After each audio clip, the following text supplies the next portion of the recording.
All right. Hey guys. So much. I got to get this out real quick. So to answer the confessional questions, so much has happened.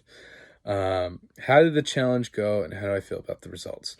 I thought the challenge idea was really cool. Definitely a cool twist on what, on a scavenger hunt. The tool we had to use was kind of weird because you can't really, it was almost luck finding the images. I mean, you could kind of search things that were kind of related to what you wanted, but you couldn't search like key and then find all key images. It was weird. Once you realize how the thing worked, though, it's kind of its own little challenge, I guess. But what would be cool almost is if you could, like, if the challenge was the same, but it was like watch Simpsons on your TV, so you can put it on literally any frame and pause, and it would have like the episode title or whatever. But I thought that was a really cool challenge. Kudos to the hosts. I feel the results sucked that we lost. I feel like it was just a bad time for a lot of us, so we weren't given 100%. So it's on us. Other tribe brought it, we didn't. How do I feel about the cast reveal and marooning? Cast seems cool. Honestly, I feel like I'm a guppy in a pond with a bunch of sharks. So I'm a little scared about that. I feel like there's a lot of big players, a lot of smart players. Fucking Chris. We're gonna talk about Chris later, but holy shit. That is not a guy to be on the wrong side of, I don't think. That guy's smart. He's going to be a big player in the game, but we'll get there. Marooning thoughts. It was great jumping in, talking to most people. There was a few inactives, but overall, I like my tribe a lot. I think I've connected with pretty much everybody, even the people that are, I guess, on the outs right now. What am I looking for in an alliance or an ally? People that are not afraid to talk game. So that way, like, I don't have to be the one bringing up ideas. So that way, like, if I bring up an idea, people could just run away with the idea and get me in trouble. That's why people are afraid to talk. So, like, when other people aren't afraid to talk, it makes it so I'm less afraid to talk. But I'm a little ballsy anyway, which I think I just try to go out on a limb and talk game because then other people, a lot of times that kind of helps open the pathway for them to talk. So a little risky, but a lot of times it pays off.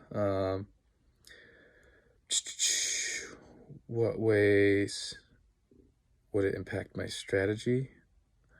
The type of allies I have. I don't know. I wrote down all the questions.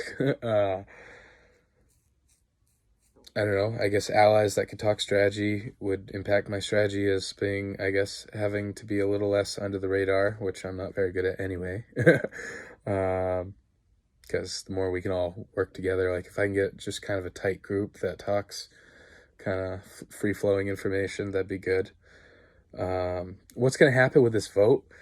That's where it's a little crazy. It keeps going back and forth. So, right, it started on like Nat or Jinx or possibly Joshy, but I kind of mentioned like maybe not Joshy because I got along with Joshy that first night. So it was kind of more on Nat and Jinx, and that's kind of what other people were thinking. And I wanted it to be more Jinx because Jinx seems like a harder player. So like, I don't want to get rid of harder players out early, but I mean, kind of maybe one or two. Like I don't know, just in this event where it was an early vote and just easy, and they're seen as inactive. If just like they told me they won before and they've been playing a long time, which I feel like a lot of these players are people that have won before, played a long time.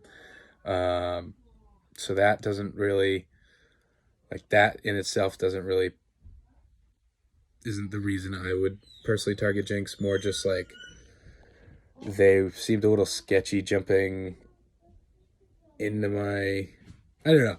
It seemed after being inactive and kind of ignoring me to begin with and talking to somebody else during that first day, that all of a sudden they wanted to be buddies or acted like we were going to be buddies. I don't know. I don't know if I'm overthinking it. He seems cool. He's a dad and he likes games, and I like his energy. It's just something about him screams chaotic, and it just felt weird after being inactive to jump into being so like, hey, I don't know. I'm rambling. I don't know if any of that makes sense, but then people are now starting to look, because Nat and Jinx kind of know that the vote has been on them. They've been in people's DMs well, not DMs, the one-on-one things. They've been talking to people, trying to get things turned around, and now some of us are kind of like, fuck it, do we just vote Joshy, and then we keep Natadwin and Jinx, and then go from there, and then they can be, there's a division there for later, an easier vote later. So I almost kind of like that idea, even though I vibed well with Joshy that first night. And then Bucky, really, I like Bucky, and I want to be on the same wavelength as Bucky, but we already weren't on the wavelength between Nat and then Jinx. So then I was like, oh, Joshy. And he's like, oh, I'd rather vote Nat or Jinx. I was like, fuck, there was our opportunity to agree.